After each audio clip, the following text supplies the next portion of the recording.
Hello and welcome to Pinstripe Post. My name is Ryan Sampson, the host and producer of the show. He's the star of the show, Joel Sherman. Today is Tuesday, February 25th. The New York Yankees are well into spring training. We're starting to get some game action play, Joel. We're seeing plenty of video from our guys and colleagues down at spring training from Greg and Mark Sanchez down there now as well.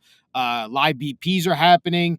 We haven't seen the big names yet, like Aaron Judge, perform yet in a spring training game, but that's coming soon. But I wanted to touch base with you here a little bit and get your sense on this team. There's some story that the news have come about in the last couple of weeks. But before we get to any of that, Joel, how you doing? How you feeling, man? I'm on the IL. I strained my calf in spring training. I'm in a walking boot, believe it or not. Unbelievable. I was warned by our boss Chris Shaw about that. Joel may be hurting, and I didn't know the details, but I feel for you, man. That sounds rough. Yeah, don't get old. Exactly. But Joel, I got to start with, I feel like for first pitch, Giancarlo Stanton. Listen, I know he's a hot topic. You know, he's something that he provides so much material, and yet it's in a good way and a bad way, right? The regular season, it just has not gone well for the Giancarlo Stanton era, it feels like, unless you talk about that first year with the Yankees. It's just been a lot of injuries, and we're getting more of the same now before the season even starts this year. But then you compare it to what he does in the postseason, you're like, man, you can deal with it because you get what you get in the postseason. But setting the stage here, Joel, we know that Stanton's back in New York, meeting with Dr. Ahmad. We don't know what about yet, but we do know he's dealing with tennis elbow in both elbows, and he hasn't swung a bat in weeks. So what is your sense overall right now, and what's going on with Giancarlo Stanton and the New York Yankees? Yeah, I think the Yankees have come out and said that he's back in New York for personal reasons and not having to do with his tennis elbow. So, it will be up to him or any of his representatives if they'd like to come forward and say what that's about. But right now, all that's being offered by the Yankees is that it's not related to the elbows. Um, uh, Look, I dare say, I remember when the Yankees were done with Alex Rodriguez's 10-year contract, they swore they would never do get involved in the length of contract like that again. And literally the next offseason, when they were unable to sign Shohei Ohtani, they pivoted and traded for the 10 years left on Giancarlo Stanton, because when you're addicted to it, you're addicted to it and wanting stars and never wanting to take a step back. And in some ways, I think the other comparison to A-Rod is, look, A-Rod's 10 years, really 9 or so, because the Yankees released them with about a year and a half left on the contract, were there was a lot of torture in there, performance enhancing drugs, suing the team doctor, etc. But there also was a championship in 2009 that he was very, very integral in. And so the question would always be, are the Yankees glad they were involved with him for that period of time, or would they have been better off not being involved with him for that period of time? And I think you're going to end up asking the same stuff about Stanton, which is, to your point, the regular seasons tend to be tortured because he's on the injured list 1, 2, 3 times every year. He could go through one of those periods where he goes 2 for 35 with 20 strikeouts. But then in the postseason, he's clearly not perturbed by playing. He can handle it, and he's been, a not just a good but a great postseason player, including last year when him and Soto were the best hitters on the team in the postseason. And I think by the time we get done with this contract, we'll probably be able to ask, was this 10 years worth it or not?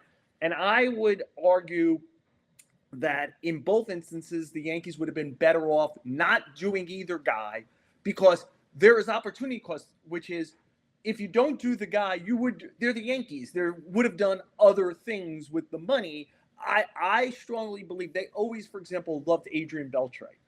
And so, like, someplace along the way, Adrian Beltre was available a lot in the period that the Yankees had A-Rod. And so, like, they would have ended up with Beltre, which would have left them more money to do other things. And just like, it feels like there would have been a championship in that 10 years anyway.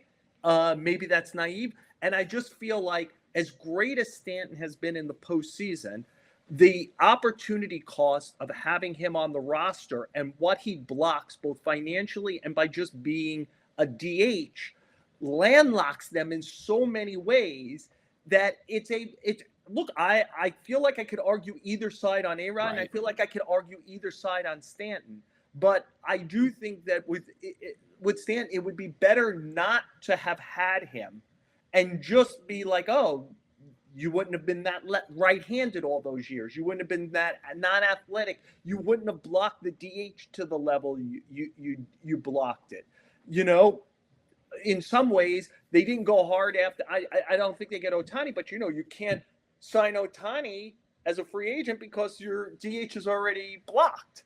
I would argue that if they were able to sign Jock Peterson this offseason, he would have been an ideal guy to come in and bat, left-handed, and he would have done it for, say, $15 million, which, when the Yankees are counting pennies, over $300 million would have given them more financial flexibility. So I think, Stanton it's not a obvious answer, but I think that he has landlocked them, and I think that they at least get to a World Series someplace along the way, if not win it in the 10 years that Stanton is here, if they were able to use the money in a different way. Yeah, and you saw the fruits of what they had hoped for last year with Stanton, and again, he carried them with Soto in the playoffs offensively, and you've seen what he can do in a series or two. He takes over and he just becomes an absolute beast for them. The guy that you saw in Miami that was that MVP, bat. But even you, Joel, I think would admit that the Yankees, there's no way they projected him to be completely a DH within 4 to 5 years of when this contract really they took over, and they weren't getting an outfielder anymore. They were getting, like you said, simply a landlocked DH that often gets injured, especially in the lower half of his body. And now we're talking about tennis elbow, which is something new. It becomes really concerning about how they're going to be able to deal with this for the next 3 years ultimately, because they still have him under that for the contract. Yeah, there's the saying about those big banks or some other financial institutions too big to fail.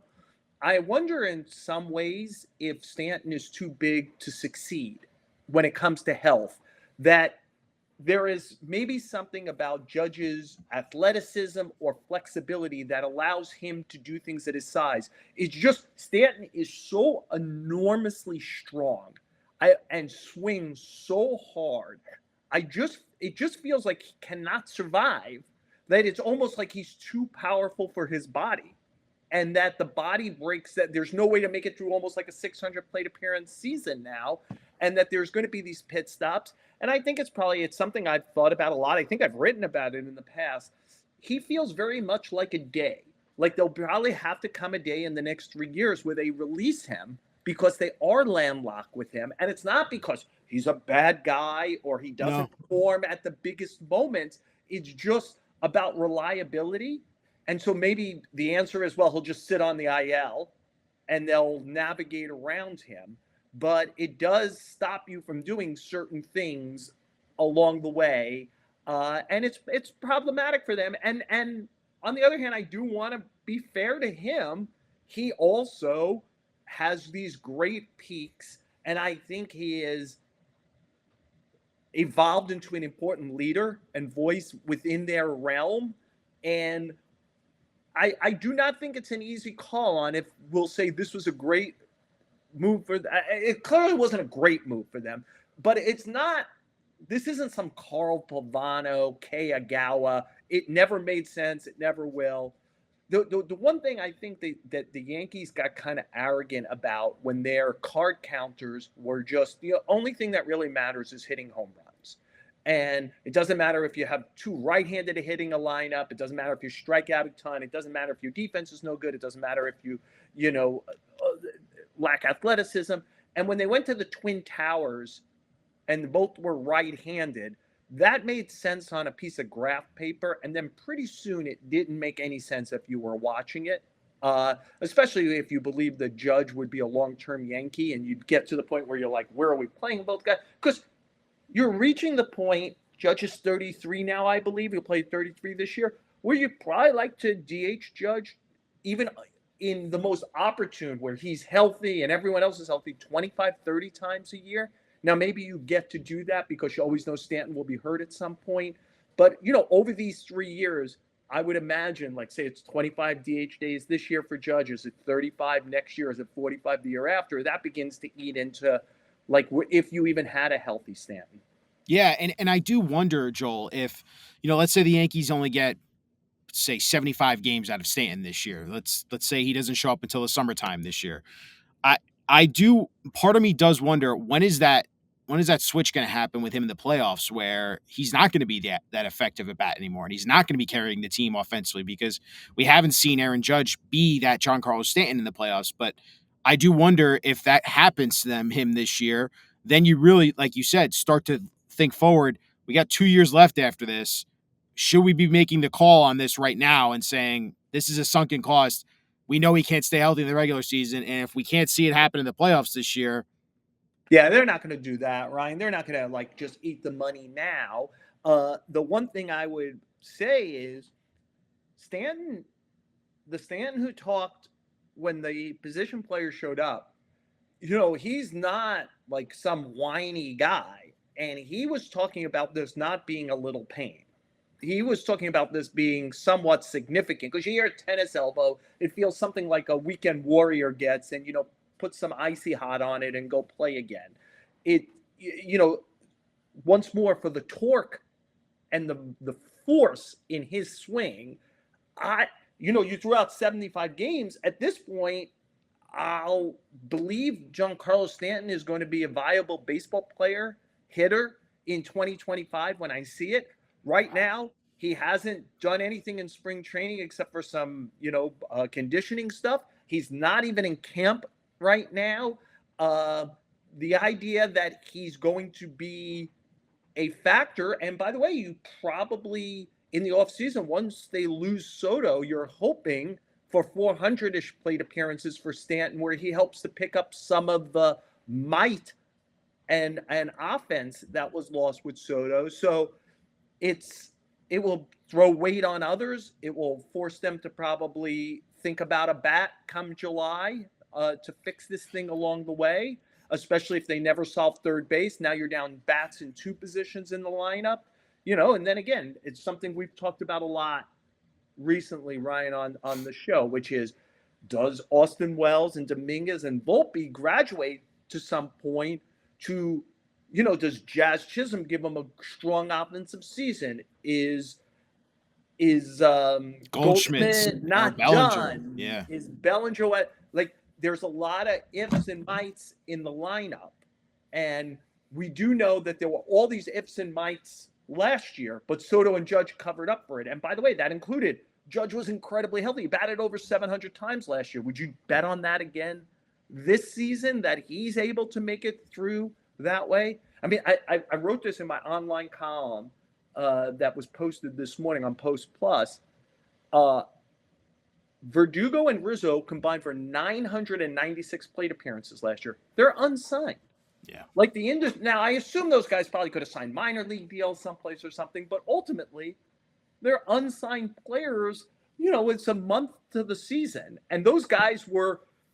Rizzo started 9 of the last 10 postseason games. Verdugo started all 14 postseason games for them. They're not signed. Those were guys they were giving them at bats last year all the time. I think Verdugo finished like 25th in the American League in plate appearances. I mean, he batted a lot for a guy who had literally the worst OPS plus by a Yankee outfielder who batted that many times since Chuck Knobloch in 2001. And so how does their offense survive Soto being lost? It's kind of like, can it be competent in just a lot more places and not so reliant on just the number 2 and 3 hitter? No, it's a good point by you, Joel. It's a great point about the lineup. But it's a lot of what ifs, and it's a lot of what ifs, and that's what scares Yankees fans, I think, a lot here, and especially early on, because I think you would agree here. Cashman and company have gone into the season, besides last year, I would say, in the last couple of years, that we're going to start the year what we got. Right, we'll address the problems at the deadline. Like, we think we have a good enough squad to be competitive and win games 100%. I am not denying that whatsoever. But what's the end goal here? What is this lineup really going to look like towards the end? I think Yankees fans have a lot of concern because of the what ifs, and you really don't know until we see it and how it plays out. But the one thing I would caution Ryan, is and maybe aside from the 2025 Dodgers, who seem to kind of have it all, though I wonder about some defensive issues in the middle of the diamond with them even, and like just how durable all those great starters will be, because Right. there's been questions. So like even with the $400 million team, I've begun to a sentence with some what ifs. There are what ifs every place, and the thing you have to be careful about, it's like a little bit with the Mets right now. So you're a Yankee fan, so you're my it's fine, but there's a myopia on it, and there's also always fans tend to be the worst case scenario, like what if this goes wrong, was and by the way, God bless you all, I like staying in business myself, your passion helps me do that. So let's take you out of it. We're watching the Mets have lost two starters they spent $100 million on this offseason, $110 million on Mania and Montas. And so the six-person rotation is down to five. The last two or three are not guys that you'd be like, let's go win a championship against, let's beat the Phillies and the Braves in the East and the Dodgers. And so the question becomes, do you trust your process where you think you have some depth?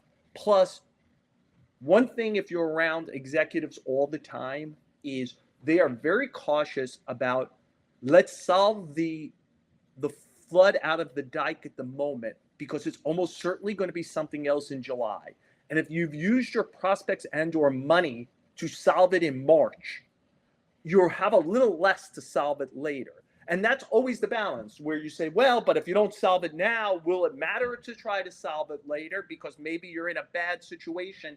And I think that the overwhelming confidence of the Mets and the Yankees is nothing that's happened to this point sinks them from being a good team to a very good team. And they just don't want to solve the broken window when it might be that the roof is caving in July, and they don't now have enough of something to fix the roof because they decided to fix a window in March. So I think it's a balancing act you've got to do. It absolutely It's a is. balancing Absolutely. act. And I will say this.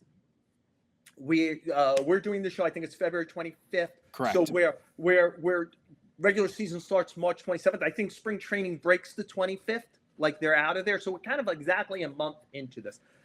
I'd be surprised if the Mets and Yankees both don't make some maneuvers on the John Birdie level to make it a little better, whether it's starting pitching for the Mets or a right-hand hitting outfielder or a third base type for the Yankees. And also that they'll wait until the end of March, because even in this month, like the Mets are down two starters, like, and they just lost their backup shortstop to some degree in Madrigal. Lindor's been one of the most durable players in the sport, but what if he twists his ankle and he's missing a month? The Mets might have to go find in other words, you got to be careful not to solve today's problem and not be able to solve tomorrow's problem. And and I think the culture, social media, talk radio, text, everything that's instantaneous has heightened the angst around what the problem of this second is. And I am not here to deny the problem. Like, I don't believe the Yankees have a third baseman. I do believe they need a right-hand hitting outfielder as a complement to Dominguez and a fourth outfielder type. But the question is, are you doing like chip paint when the wall might fall? And it's a balance that these executives have to do, Ryan, that you don't, but they have to. And can I throw in one other thing on the Yankees, which is the Yankees have to do it where we already saw in the offseason. I actually think that part of why I like what the Yankees did this offseason is it was a crafty offseason where they didn't have good farm prospects near the major leagues. And so they used Nestor Cortez and Jose Trevino and who was the Cody Petit. Cody Petit to kind of complete trades. They used the back of their major league roster to complete trades where they had depth in other things. Nothing changed. The Yankees still prospect base. Like, we're seeing some of the stuff that's come out. Like, they're ranked any place from like in the back 15, which is the back half. Are they 16th? Are they 20th? They're not viewed as having a strong farm system. they'll be able to make the trade or two as they always do in July. But if you go ahead and fire what's fewer bullets, because again, just start with the Jameson Taillon trade. How many prospects, especially pitching prospects, the Yankees have traded over the last 4 years? I would put it up against probably any other team for the most fired. They're just kind of a little bit out right now. Yeah. And so you have to be, are we positive that we should fire this bullet now? And even having said that, I'm doing this from my apartment now, but I was at the first couple of spring games. There's already scouts. Just if I could take fans into it, the scouts are sitting with a sheet of paper, targets, and part of the target list, they'll show someone like me, are all the guys who are out of options, who are going to have trouble making Team X because they have a good third baseman and a good backup third baseman. But this guy, he's probably not going to make the team. And on the Yankees list, they're going to watch him every day. You know, they're going to watch the right-hand hitter every day. They're going to watch, the Mets are going to watch the sixth starter, the backup infielder, who are out of options. Like right now, couldn't you make a case Oswald Peraza, who's out of options, might be a pretty good backup infielder for the Mets if they're looking for a backup shortstop, who would hardly, I mean, if Lindor's healthy, the guy plays 160 games a year, so who cares who's the backup shortstop? But just in case, somebody who you know could field it, throw it, whatever. So, like, I wouldn't be surprised if the Mets are watching Peraza, for example. Like, do I know that? I don't know that. But, like that is what the maneuvering that's going on in spring training right now, Ryan, where, and by the way, by all 30 teams, because everyone has problems today, and everyone will have probably more problems by March 27th. 100%. And I think that's why, you know, there's also that thought from Yankees fans. It's like, listen, you didn't know how many games you were going to get from Stanton this year. So you have to kind of accept what it is. You know, and my eyes went up obviously a little bit when you said you'd be surprised to see Stan until you finally see Stan. Like you're not gonna count on him for a certain amount of games. There's so you sometimes do Joel's notebook. I think we're gonna try to do something later, and like I'll do a quick one, which is because it was informative. The Yankees once said Nick Johnson was day to day. He was first base. I don't know if all your fans remember. He was well regarded first baseman. He had like a 500 on base percentage in the minors in like Double-A one year, and you know had some power, lefty hitter, but he was hurt all the time. And one of the times he was hurt, the Yankees described him as day to day, and like it would be like a day or two. He didn't play for 2 years, and so like that, I was already thinking this way. My feeling is when a player is hurt, I'll believe he's playing again when I see him playing again. I think teams, are they out and out lying about injuries? They're not, but they tend to be more rose-colored about timetables than probably realistic, right? Because the guy's always feeling great at the beginning and ahead of schedule.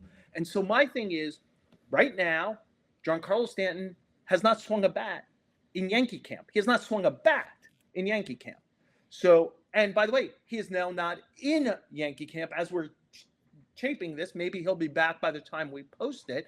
But right now, that's the reality. So when Giancarlo Stanton is playing a major league regular season game this year, which I assume is probably not going to be March 27th now, I'll believe that Giancarlo Stanton is playing a major league game. It's just like yesterday, you know, there was, again, take it out of what you're passionate. Hey, why should the Mets go after a starter? Manaea will be back by the middle of April.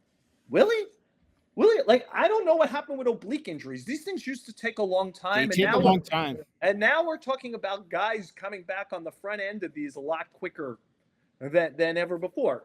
And by the way, if you've had one, then you're more susceptible to have another one. And Frankie Montas, like he's hardly pitched for 2 or 3 years. Like, I'll believe he's back when he's back. Yeah, that guy's allergic to pitching in New York. That's my theory about Frankie Montas. But Joel, we got to get to the next topic here, because while that was a lot of good stuff right there about Stanton and what's going on there, I want to ask you and do up here.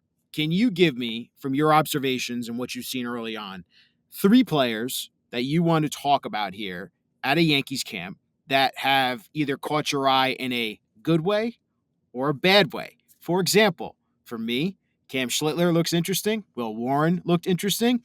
And Jason Dominguez in left field. Not so interesting. So those are my three, but I want to hear what your three are, and if you maybe you have a similar list. Yeah. So again, I'll figure this out as I think about it, but you really got to be careful with spring training. You do. I know this. These are the. If you're a movie reviewer and these are the only movies you're shown, you review these movies.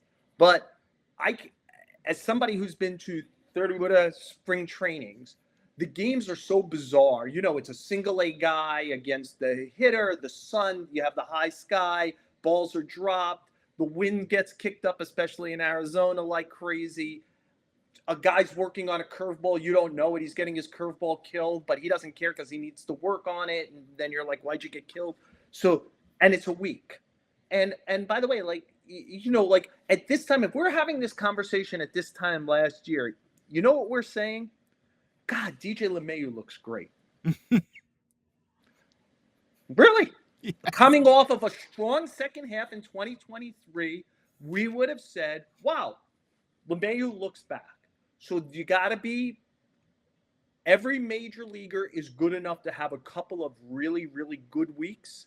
And that includes during the regular season. And it's certainly true in spring training. I did it. John and I taped the podcast earlier. I brought up a name, even as a big time Yankee fan. Does the name Mike Humphreys mean anything to you? Oh God, no. So he was a Yankee in the early 90s when they were just horseshit. And he hit like 500 in spring training and ended up winning a starting job when everyone knew he was Mike Humphreys. You know, like he wasn't actually, but back then when it was even less sophisticated, way less sophisticated than it is now, it's like, well, he hit 500. We don't care. Did it hit off a guy's calf and go into the, and he started and he was the starting third baseman. That lasted like a week. And then it was like the regular season began, Cinderella time, etc. Having said that, like, so Schlitter was a guy I actually said to Greg Joyce, our beat writer at the Post, I said, you should do something on him because all the Yankee, so this matters more to me. All the Yankee people were talking about him before you ever saw him throw a ball. So they know him best. And I said to Greg, I said, Yankee people, they're talking about this guy. Like, I'll give you another one. I don't even know if this guy's lifted his arm in spring training yet. The Yankees signed the guy who was in the Mets minor leagues last year, Hartlieb. Jeff Hartlieb, I think his name is, Okay. who was pitched with the Pirates, I think might have pitched with the Rockies. There's something about his pitching profile. Again, a relief pitcher with the Yankees' success. They were talking and saying, yeah, we really like this guy. So, like, that means more to me than watching, like, certain things happen. Obviously, it's a bad look when Dominguez doesn't catch a ball in the sun because we saw last year. But missing one in the sun was different from some of the stuff that he blew last year, which was just fly ball to left field to me. So I want to give a little love there. I'll throw in, can I do one that I'm curious about? Ben Rice has a hitting approach that the Yankees love. If you talk to the people who I think matter most with the Yankees, they believe Ben Rice is going to hit in the middle of a lineup. Wow. That he had. And if you saw Ben Rice this spring training, he put on 10. It was the first thing I asked him. When I saw him, I said, well, somebody's been doing a lot of lifting this offseason. He put on 10 pounds of upper body mass. And he does not lack for confidence. That guy thinks he's a major league catcher, and he thinks he's a major league middle of the lineup hitter. If Stanton does not start the regular season, I wouldn't be surprised if the Yankees carry 3 catchers. If Ben Rice is number 3 and also the main DH against righty pitching. And they see if there's growth. And again, spring training, whatever. If I would have told you in spring training last year, Mark Vientos is going to be one of the 15 best hitters in the National League, you'd go, come on, grow up. Yeah. So we're going to be surprised by stuff, which is, again, why it's so dangerous to go ahead and make moves without actually knowing. You want to let some regular season go by so you could be surprised, you could be disappointed, you could get the other injury you didn't see happen. It's very dangerous to fire your bullets here. And yet I do believe the Yankees and Mets will do some small stuff to fix around the edges a little to try to be better coming out of the gates. No, I don't know if that answered your question, but no, it does. Ben Rice is one guy I'm looking at.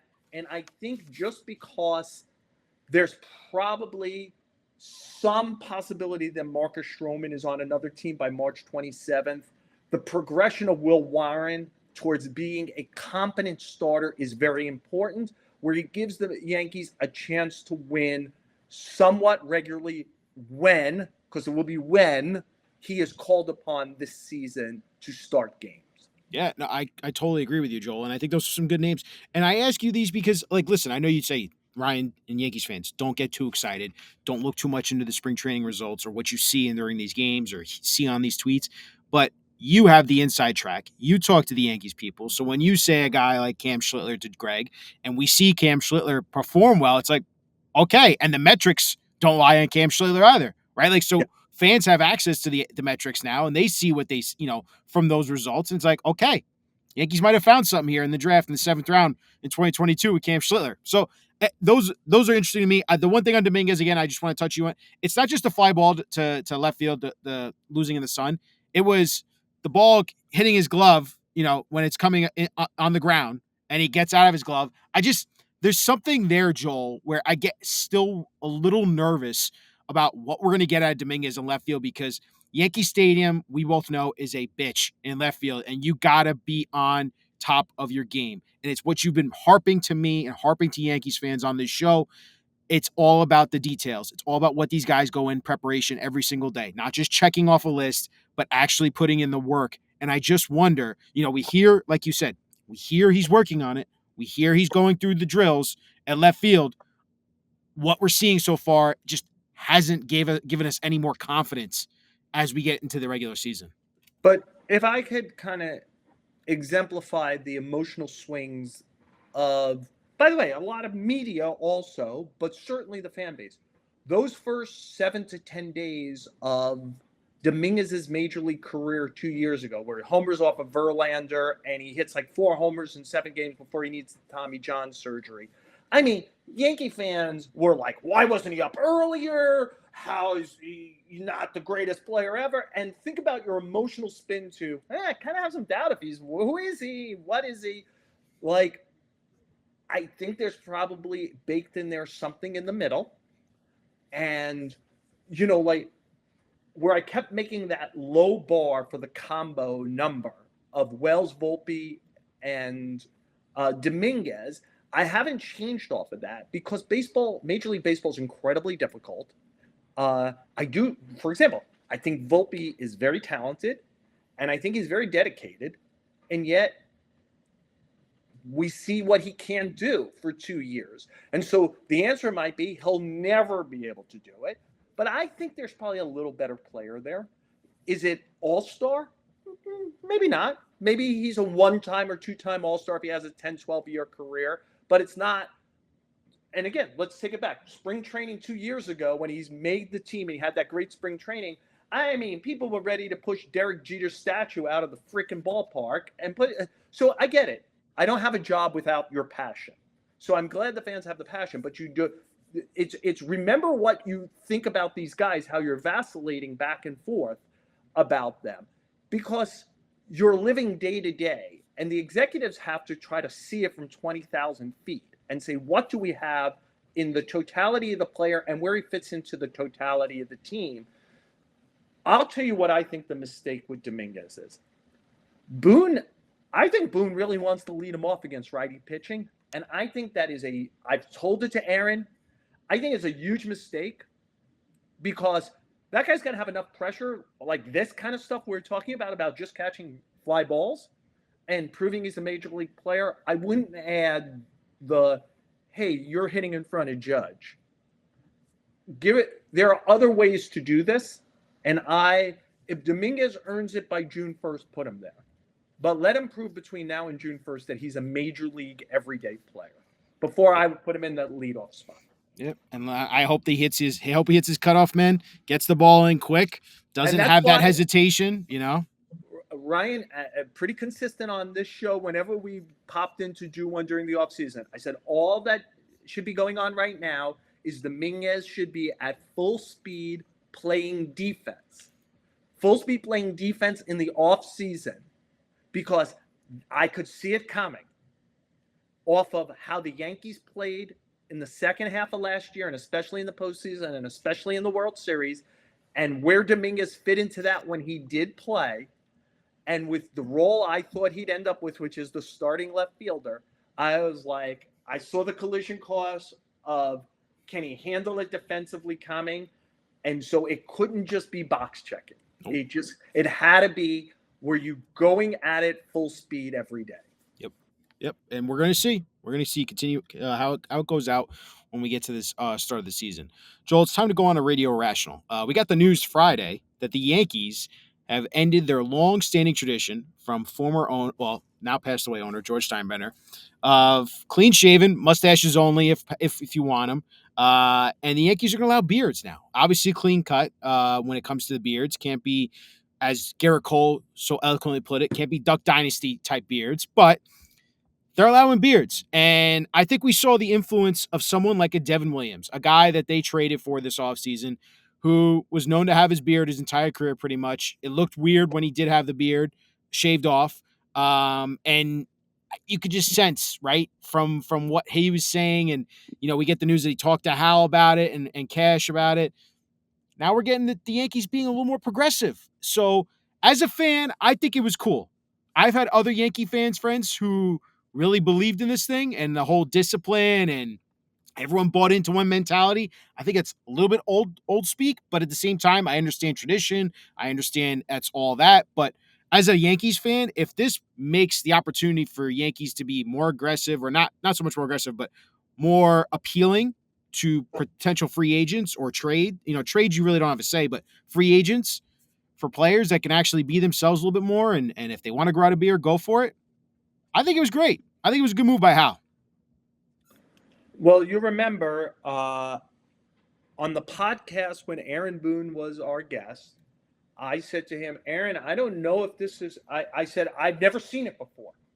The Yankees reported today, and Devin Williams looked like Ulysses S. Grant. Right? And I said, are you aware of this? Have you had to talk to him? And he at least told us, no, but I suspect he'll be clean shaven tomorrow. And he was clean shaven the next day, and as miserable as I've seen somebody in a clubhouse in a long time. And my point, which I think I first made in the show, I've always thought this was a dumb rule, but I made it during the lockout in 22 when we were fighting for things to report. I noticed that every Instagram picture had a Yankee with a full beard. And I was like, yes. I'm not just talking to traded away players. I'm talking about their guys. And so I just wrote a thing. At some point, somebody is going to challenge this. And so get ahead of it. Because it's one thing if I'm Max Fried and I sign as a free agent, it means I'm coming and I'm agreeing to your rules as part of signing. But Devin Williams did not want to get traded to the Yankees. And the reason he didn't want to get traded to the Yankees was because of this rule. And so he would have had, to me, a leg to stand on if he filed a grievance and said, what right do they have to tell me to do this? And if you're going to say, well, they're standing on tradition, I think his next argument, well, the tradition was pinstripes. First, they put a Nike swoosh on their uniform, and then they got a paid logo on their sleeve. So that tradition went down. Tell me, and by the way, a uniform isn't a living being. I'm a living being who likes my beard. I think I look good in it. I think it, like if you like hockey players grow their beard in the playoffs, the playoff beard, there's a certain kind of unity and strength or whatever. And lastly, I do think that what used to be kind of was cool that the Yankees stood on this principle. It created this idea of business-like, we're serious about winning, etc. I think had morphed into joylessness. That there was a certain stick up the ass, we're holding on to some dragnet, Jack Webb level thing that's outdated now, to the point where literally the second someone either gets traded from here or the off season begins for one of our guys, they grow a beard, which either feels like coincidence or a protest against rigidity. And I know there's a lot of folks, probably a lot of older folks in my age range, who are like, well, the inmates shouldn't run the asylum. Well, that dog's out of the cage, right? This is a player empowerment era, and everything is catered to the players. If you saw behind the scenes, the Yankees' new clubhouse stuff in Tampa that's built to make their life as easy as possible on every level, they're recruiting all the time. They're trying to improve the product all the time. It's just, this was a silly principle that you're holding on to. Take it to its absurd level. Like, say a guy had gotten a facial tattoo of a beard. Would they not trade for him? I don't know. It's a great question. I mean, it's absurd, It right? is. Except for that some people do have tattoos on their neck. Like, Correct. There's a lot of neck tattoos among major league players. Luis Hill has a neck tattoo. Right? What if that neck tattoo was of hair? I know. Because somebody's honoring their late uncle who had long flowing hair or beard, and they put a tattoo here. You were going to eventually run into a wall where you were defending something that would be hard to defend at a time also where it went from being kind of like classy business to joyless. Yeah. And, one of the things that was hard to ignore last year was the Mets felt like a party in New York, and the Yankees, even on the way to the World Series, did not. And there is an uptightness that I have lots of thoughts on it if you'd like to do a whole show on it sometime, but they are a lot more uptight. By the way, it's worked. They win a hell of a lot more than the Mets historically, so maybe that's the right way to go. But just now, as things might be turning because of the Cone Stearns influence on that franchise, and we'll have to see it. Let's see it be good for 2 years in a row before we fall in love. I'm talking about 2 weeks in a row for plays. Let's see the Mets be good for 2 years in a row. But there was a certain flow of, that was a cool place to be. And you can't tell me that didn't have something to do with why Juan Soto is there, who, by the way, didn't have a beard with the Yankees and doesn't have one with the Mets. So it's not a beard thing. So I don't want anyone to misunderstand that. But it was time to change this rule. And I think it was probably, for a guy who has to always fight the demons of his father's history, it was probably not an easy decision for Hal Steinbrenner. And I applaud him for understanding that it was time. Oh, I totally agree with you, Joel. Everything you said there. The one thing I do want to ask you about is, what did you think about Aaron Judge's comments? Some fans are freaked out on Aaron Judge, I guess, a little bit, just because he is the captain. And saying, I'm sticking with the rule. I believe in discipline, team discipline. I think if guys want to grow beards, they're more than welcome to. But this is how I'm gonna. Do you think there's any dissent there, or is it just it's like a throwaway comment? Like, listen, Judge just feels the way he does, and move on. I think it's I can't imagine Aaron Judge will think about it again for a second. I get it. We have to fill this 24/7 void all the time, and the monster is going to do that. But yeah, I just don't see. I don't see. By the way, what I would say is, this is an important year for Aaron Judge to be the captain of the team, including on a big issue like not beards, but hey, man, we didn't play baseball well last year, especially in the second half in the playoffs. And I think Aaron does not like negativity. I don't think it comes natural to him. I don't think he thinks that's the best culture to create. And yet, I do find this fascinating. And so maybe there are things happening behind the scenes that I don't see. Is there any chance you're watching the Netflix thing about the basketball tournament at the Olympics? No, I didn't get to watch that yet. So I'm not done with it, but I'm 4 episodes into it. And they have locker room access. And when things aren't going well at halftime of a game, like, the best players are jumping other players. Now, we could say that's a more emotional game for whatever. I felt like watching that back end of the Yankee season last year, where every month they felt they were playing baseball worse and worse, and it was happening in plain daylight, and they were acting like it wasn't going on instead of hitting it with force and saying, we are not, this is going to bite us in the end. I think Aaron Judge has to be part of that solution where he's able to go to a player and say, because I'll say this, the captain before him did. As much as we think of Jeter as Mr. Positivity in public, which he was, Jeter would jump an ass if he didn't like something behind the scenes about how things were going for those very corporate business-like Yankees. It was often about stuff like that. And again, maybe Judge is doing it, though I've never heard anecdotally that he does what Brett Gardner and CC Sabathia did in their day, where they played bad lieutenant. But the Yankees need him to be that kind of guy. Yeah, and you got a little taste of it, I feel like, when you guys asked him about Juan Soto. And he's like, I don't necessarily agree. It's like, give me more. Tell me why you don't agree. Like, tell me what's so great about the Yankees, and why you're changed and why, I agree with you, Joel. I think because something I do, it's a good thing that you just said, Ryan, which is I think the Yankees have to be sold more. They ran mostly unopposed for the last 25 years, and now we see the Dodgers now are going to have an advantage over the Mets and the Yankees and everyone else, that the fact that it's Los Angeles, the weather, the proximity to Japan helps them with that.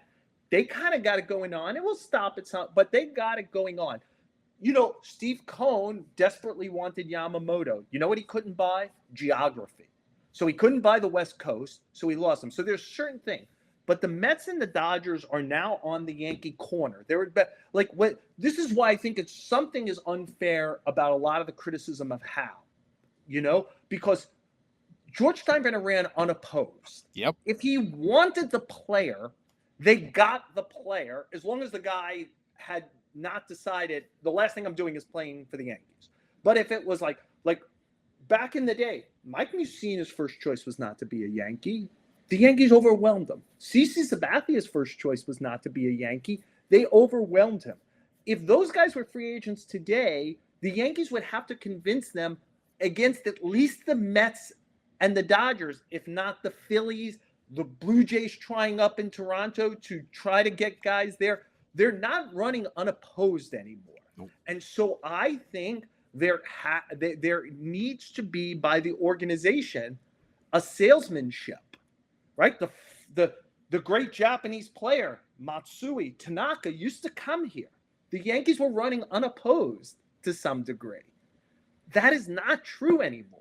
And so they do have to tell a good story about why, at a time where a lot of players from other parts of, especially America, have an image of New York, that is fed to them, and I would argue, fuck the people who feed that narrative, but it gets fed to them, and they have an image, and their families have images.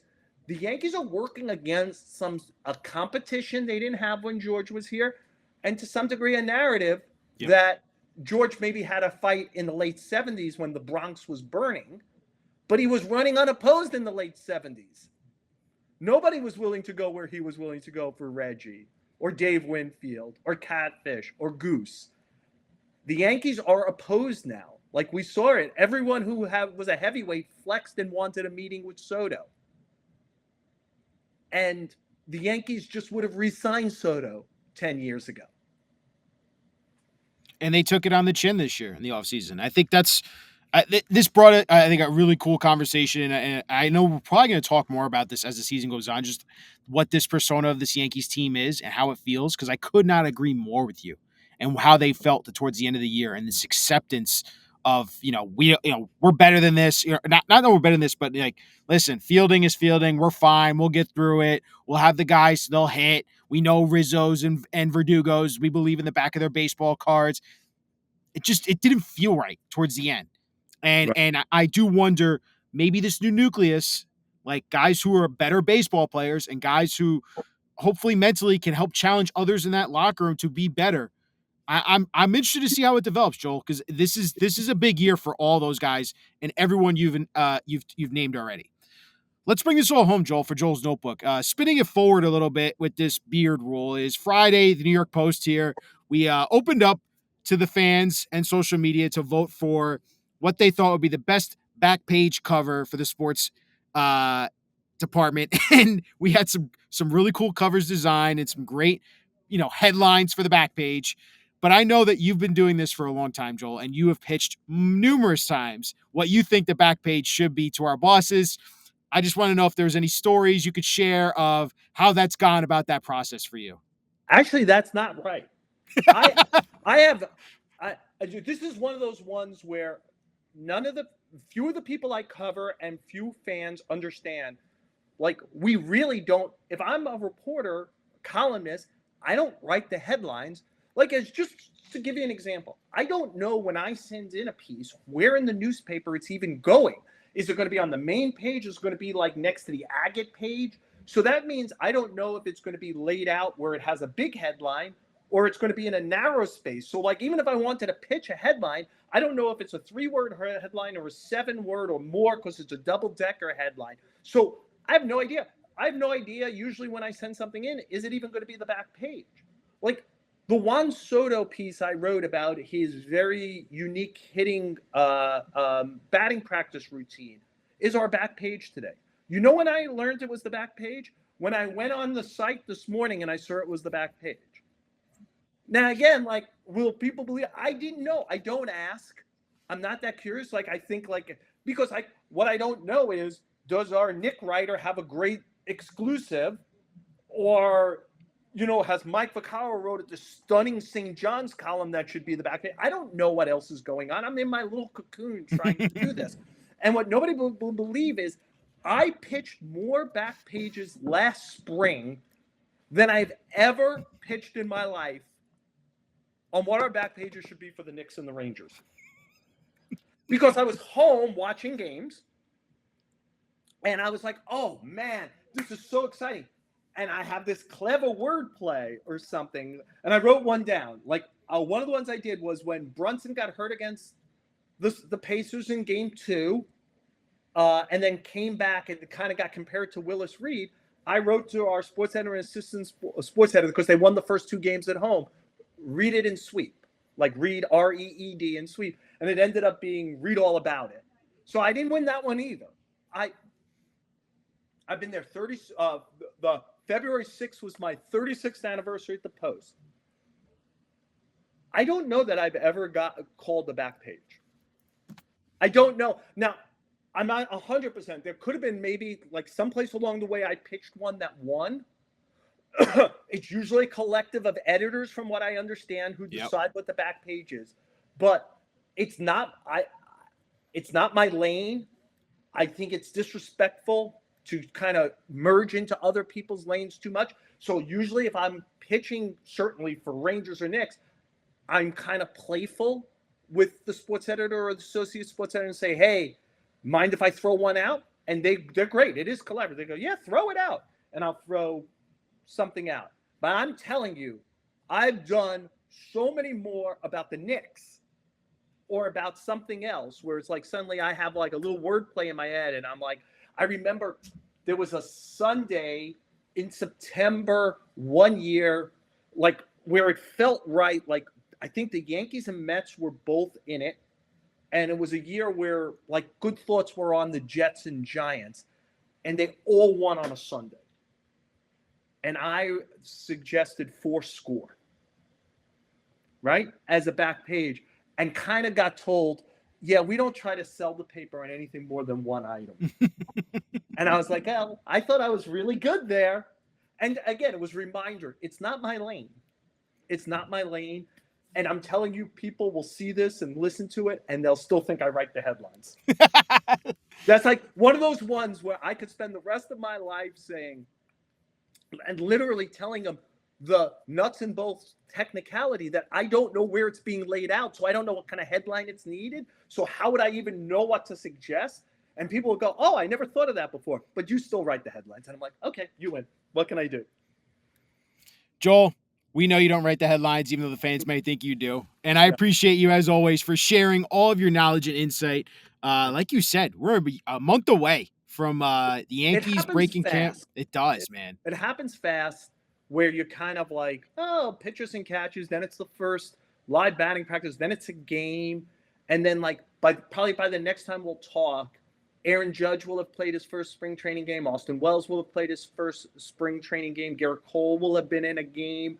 And that means, like, oh, now we're on that trajectory where guys are like we had Brandon Nimmo on the podcast today. Brandon Nimmo hasn't played yet. He's shooting for that first week in March. So, it's that time of year where we're about to take that acceleration step where the guys who are holding it back a little understand, gotta go, and really kind of get the calluses, etc., of being ready. And I think by the time we next talk, like, aside from injured players like Stanton, etc., everyone will have accelerated, and it will really then feel like, oh man, we'll probably be having this conversation. If Freddie Peralta is starting game 1 against the Yankees, is Nestor Cortez starting game 2? That's interesting. That'd be something to think about and discuss. Yeah. Joel, you're the man. Thank you as always. Heal up. Hope that that calf. I should have brought out the walk. I'm not, because I'm sitting at my desk. I'm not wearing my walking boot. I should have brought it as a prop to show you my walking boot. Well, heal up, man. And we're looking forward to speaking to you again before the season gets started.